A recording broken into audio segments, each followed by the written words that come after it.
मैंने state hood पर 370 पर तकरीबन 1 दर्जन तकरीरें करी और उसमें जब तक स्टेट नहीं मनवाया तब तक मैंने उनको छोड़ा नहीं पार्लियामेंट के अंदर।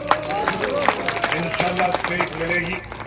सिर्फ मैं इतना कहता था कि पहले स्टेट दे दो बाद में इलेक्शन करो, लेकिन प्राइम मिनिस्टर होम मिनिस्टर ने कहा हम स्टेट देंगे लेकिन इलेक्शन के बाद। इसलिए इलेक्शन के बाद और जद्दोजहद करनी है, कहीं पीछे खिसक न जाए वो, उसके लिए जद्दोजहद भी तैयार करते हैं।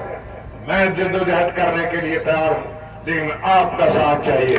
उससे मैंने एक कानून बनाया जब मैं चीफ मिनिस्टर था, उनको भी कहता हूं कि अगर आप भी अगर नहीं संभलेंगे तो हमारी तारीख में नाम नहीं रहेगा, नेस्त नाबूद होगा।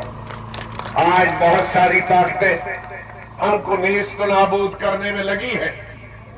मैं नाम नहीं लेना चाहता हूं, आप मुझसे ज्यादा जानते हैं, लेकिन अभी नेस्त नाबूद होने में कुछ थोड़ा कमी है।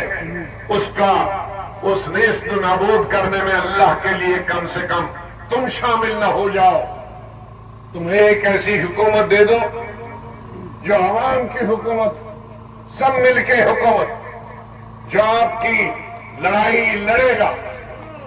मैंने जम्मू कश्मीर के अवाम की लड़ाई, मैंने हिंदुस्तान के मुसलमानों की लड़ाई, जब वो लिंचिंग हो रही थी मजहब की बुनियाद पर, मैंने पार्लियामेंट की दीवारें हिलाई उस लिंचिंग पर। जब हिंदुस्तान में बुर्का खत्म करने की, कानून बनाने की बात आई, मैंने राज्यसभा उसमें फेल कराया। जब तक बाद में उनकी मेजोरिटी मिली, फिर दोबारा उन्होंने कानून। जब एक शहरी का बिल लाने के लिए सिटीजनशिप एक्ट लाया, मैंने पार्लियामेंट की दीवारें हिलाई, चाहे वो कश्मीर का हो या हिंदुस्तान का हो। अकलियत की आवाज मैंने हमेशा उठाई। आप देखो कि अकलियत की आवाज और भी पार्लियामेंट के लोग थे। आज तो सब कुछ मिलता है, देखिए किसने किस पर आवाज उठाई। अल्लाह ताला की मदद से मुझे दोबारा हुकूमत बनाने का मौका मिला।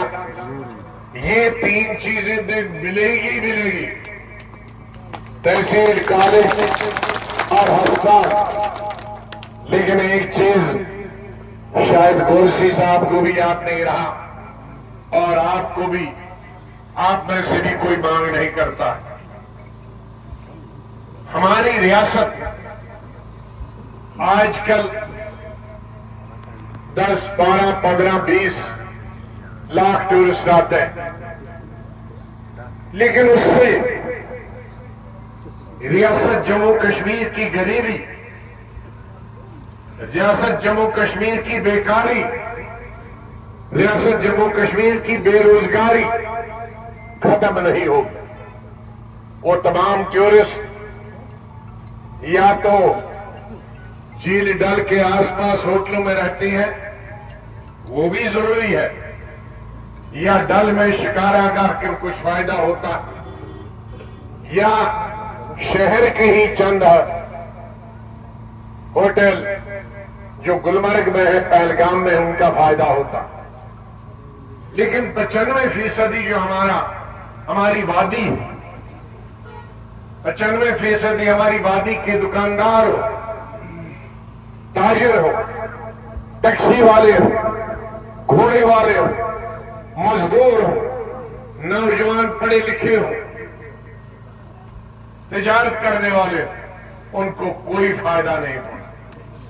क्योंकि टूरिस्ट को 75 साल से सारी वादी में या पूरी स्टेट में फैलाया नहीं गया।